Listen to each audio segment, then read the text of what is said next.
A young monk swam out to a rock in the ocean, alone, with nothing. No food, no companion, no plan. He sat there for 3 days, and when he returned to shore, he carried something that would change millions of lives. The rock asked nothing of him. The sea offered no answers. And yet, in that silence, a vision arrived. The Bhagavad Gita speaks of a moment when the warrior Arjuna, overwhelmed and lost, finally stops arguing and simply listens. Not to the noise of the battlefield, to the voice beneath it. The ancient teaching holds that clarity does not come from more thinking. It comes from the stillness that thinking cannot reach. Or perhaps stillness is not quite the right word.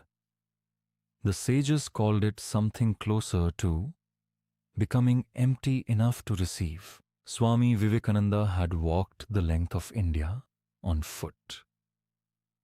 He had seen her poverty, her hunger, her forgotten villages. He carried the weight of all of it. He arrived at Kanyakumari, the southernmost tip of the land, where 3 great waters meet. He swam to a solitary rock offshore and sat. For 3 days, he did not eat. He did not speak. He let the ocean hold the questions he could not answer alone. What emerged was not a plan. It was a purpose.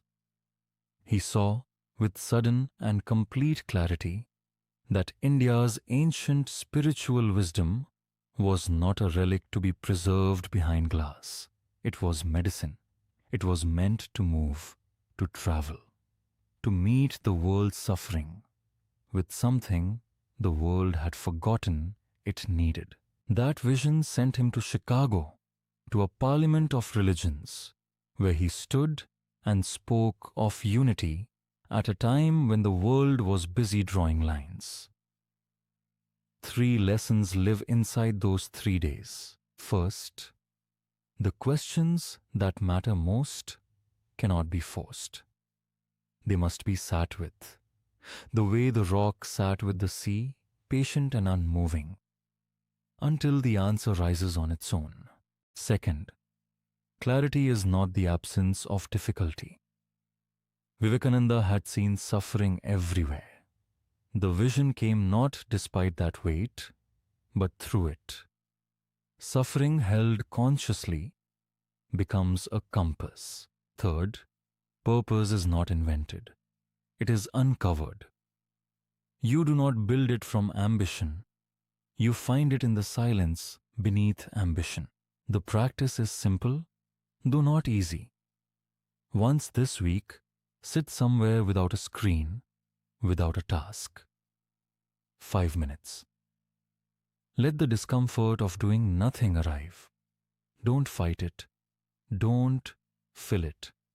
Watch what surfaces when you stop performing busyness. That small silence is the same water Vivekananda sat beside. It holds the same depth.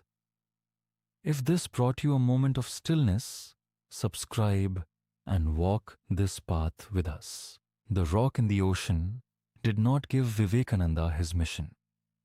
It simply held him still long enough for him to hear what was already there.